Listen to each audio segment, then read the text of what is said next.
Things were about to get spicy in Iran this weekend, with Trump announcing the architecture for a full power blackout of the nation. Just hit all their power plants. They're helpless. They can't defend themselves against air attacks. This has been proven time and time again. They have really no air force. They have no capacity to shoot down any of our planes. You can effectively just do whatever you want to the nation of Iran. And Donald Trump was about to do that, planning to cut off all electricity to Tehran, saying, it'd be really hard to run a country if, everything that you're doing is getting blown out of the sky. And this footage is from yesterday. This was Iran still belligerently launching drones. Now, this was in Kuwait. They were trying to hit American bases in Kuwait, but we've gotten pretty good at blowing these things out of the sky.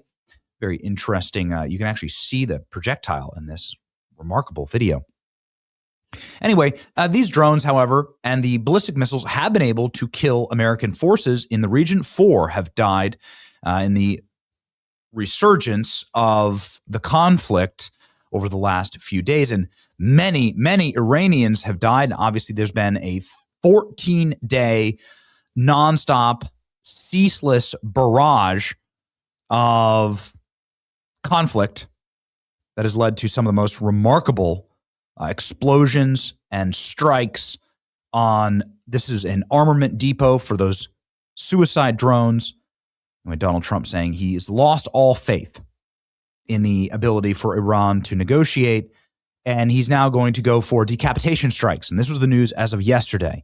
And everybody was waiting for this to happen, where you just effectively end all of Iran's capacity to have electricity. Donald Trump has lost all of his patience and will no longer expect a surrender. He's now going to be attacking directly. And this is what we were all waiting for this weekend. And you never know what you're going to get, right? Donald Trump has said from this point forward, if Iran shoots at ships in the Strait of Hormuz, they will be losing a power plant or a bridge every single time they do that. This was 9 days ago. And Iran continued to shoot at ships in the Strait of Hormuz. They've also cleared all of the civilian aircraft out of the airport in Tehran. The airport in Tehran has effectively been shut down as the nation's capital of Tehran started to receive some major blasts and major strikes. And Iran promised to strike other oil fields in the region and to effectively shut off all of the world's oil supply in doing so. So this was going to be the counterstrike. So here we go. Wall Street Journal. Donald Trump has ordered a fresh attack on Iran to force a surrender that could begin as soon as this weekend and would last a few days, the official says. So Donald Trump has effectively the plan locked and loaded. And this is what Donald Trump says this morning, that he is ready to be locked and loaded, but that something happened overnight. Here we go. Ready to go against the Islamic Republic of Iran, the USA is locked and loaded at levels of military terror, strength, and power not seen since World War II. Despite this, we have just been asked by Iran and other Middle Eastern countries to hold off in the attack, that the parameters of a deal has been agreed to. This would include the immediate and complete opening of the Strait of Hormuz and the end of Iran's nuclear threat. Based on this request, I have agreed to the future benefit of the world and likewise the survival, success, and prosperous Iran to cancel the attacks, subject to being able to rapidly make a deal. The country of Israel joins me in this commitment. Get to work, everybody, and get it done. Thank you for your attention to this matter, Donald Trump. Well, we've been here before, right? The MOU. So we've been here before. Donald Trump making a deal. I want a deal. I'm not a hater. I wanted the first deal to last. I didn't want there to be a deal. Honestly, I don't want there to be a war in Iran. I don't. I want there, because I know what war in Iran means is that we're going to have war here at home. Let me explain. War in Iran doesn't really matter to most people. If you walk down the street in your town, where's your town? Do you live in Indiana or Iowa? That's where I'm from. Yeah, I live in Florida now, but I've lived in DC and so on. You can walk through any city in America and just ask a young person, what's an Ayatollah? What's Bandar Abbas? What's a Khomeini? They don't know. What is Tehran? They don't know. Can you find Iran on a map? Pretty big country. No, they can't. And so what you can do, though, is ask most people what the price of gas is. And they'll say it's double. It's double what it was in the beginning of the year. And I don't like that. And you'll ask people, what's your price of groceries? And they'll say it's gone up. Grocery prices have not come down. They've gone up. And is it easier to buy a home? Yes or no from 2 years ago? And the answer is no. It's not easier to buy a home. It's not. Interest rates have not come down. And there are a lot of factors in that. But the reality is, and this is always the political reality, it has nothing to do with Trump, is that the party in charge gets blamed for these kind of commodity issues. Price of oil, price of groceries, price of a home, price to get your life started, right?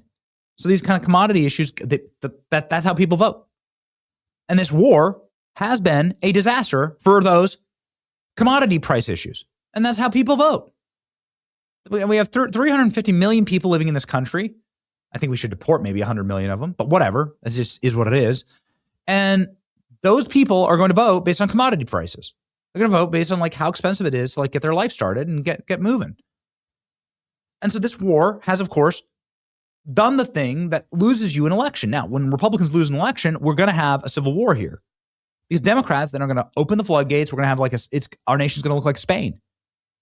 You know what happened in Spain? There's going to be 50,000 people that rush over the border every day, forever. That's what's going to happen. And they're going to collapse all of our social services. They're going to collapse. This is the Cloward Piven model. They're going to bring in so many people on welfare that you actually collapse the system, you collapse the dollar, and that's how you destroy the nation. So we cannot let Democrats have power again. And this Iran war directly gives Democrats a baton to run with because the commodity prices are so high, and it's increased the commodity price. So I'm saying get the war done with. That's what I'm saying. Anyway, Trump calls off planned weekend strikes. You should be, I'm telling you, if you are a pragmatist, it doesn't mean that I like Iran. It doesn't mean that I want them to have a nuclear weapon. I hope that Iran sinks to the bottom of the ocean for all I care. I mean, I really mean that. I'm so sick of having to even talk about this. But if you love your country, which I do, you're going to want this war over. And I do. I want it over. Because I love my country, and I know that war in Iran right now means that we'll have war here at home. Because we will lose, you know, if like things keep going sideways economically, we'll lose. And I don't want to lose. I want to win. I want Trump to win. I want America first to win. I want my side to win. Okay? So just being cold-hearted pragmatist here. Breaking, Trump announces he's holding off on his planned strikes. This would include an immediate, total opening up the Strait of Hormuz, an end to Iran's nuclear threat, pray for peace. Trump is holding off on this. Trump hit pause. He'd agreed. Israel is on board too. Now the clock is ticking. According to diplomats, the reason Trump called off the strikes is an agreement to open up the Strait of Hormuz. The proposal, formulated by Qatar and U.S. mediators, reportedly received positive response from Iran. And in context, though, we've seen this before. Yes, that's true. As if on cue, officials in Tehran deny Trump's claims, blah, blah, blah. We see it goes back and forth. Nobody can, you know, pissing contest on the, you know, on the playground at school. More details, the Strait of Hormuz proposal from Trump. And they called off strikes in Iran. Gulf-bound shipping would enter through an Iranian territorial waters and exit through Omani waters, though Oman has requested formal confirmation that the IRGC backs the deal. It's worth noting that some Iran negotiators have called the deal fake news. Iran Supreme Leader, the advisor to Iran Supreme Leader, because nobody's seen him or knows if he's alive. Most people think he's dead, actually. Responds to Trump's announced infrastructure strikes, saying that it would trigger geopolitical and geological fractures on which the hegemony has been built for 250 years. The pillars of the system will collapse. So they're saying effectively that they will respond by striking all the oil infrastructure, right? Okay. Iran held direct phone calls with Saudi Arabia, Pakistan, and Turkey, warning of striking them, participate in support of the announced U.S.-Israeli attack in any shape or form. Okay, so again, they would say that there'd be a full-on war in the Middle East. Iran directly rejects Trump's new claim. Okay, we've seen this before. So anyway, the Saudi officials, let's listen to the Saudi officials, claim, confirm the story. The Crown Prince emphasized that in a call with Trump, that the need to use the language of dialogue to de-escalate, the importance of making all possible efforts to achieve calm that paves the way for diplomatic solution that achieves positive results, maintains the security, stability of the region, to prevent being dragged into a wider conflict and ramifications that affect regional and international security and stability. Okay. Crown Prince Mohammed bin Salman spoke to Trump on Saturday and expressed concerns over his plans for a massive strike on Iran. So it sounds like the Saudis stepped in And now with an update as of today, Iran's foreign minister agreed to a compromise routed through Oman and Iranian waters. Regional partners are scrambling to secure guarantees that their hardline Islamic Revolutionary Guard will actually honor it and not blow up ships. Okay, well, so we're kind of back where we started. Sorry for a little, lecture there about what I believe about this war. I want to win. Like, it is imperative. We will have, the Iran war is very existential, not for the soldiers fighting it. And we've lost, I think, 14 soldiers, American soldiers fighting the war. So I'm not trying to diminish that. I'm just saying that the battle is 5,000 miles away. And so that's often the battle here in America. It's very far ways away. It's hard for us to conceptualize it here because we have such a high standard of living and life's so good. And it is. Life is amazing in America, in spite of everything. But if we lose the election, if Republicans lose the election, the war suddenly comes to our shores, like in the form of unlimited third world migration, packing the Supreme Court, all of the horrors that will be wrought upon us by these people who wish to destroy Western civilization. Do you understand? Like that will destroy your life. Okay. That will be worse than Iran bombing us. That will destroy your future and your children's future. And there's nowhere else to run. There's nowhere to escape to. So please, let us realize that the winning the war here at home is more important than winning any war. Does anyone really win abroad? Okay. So lock in, patriots.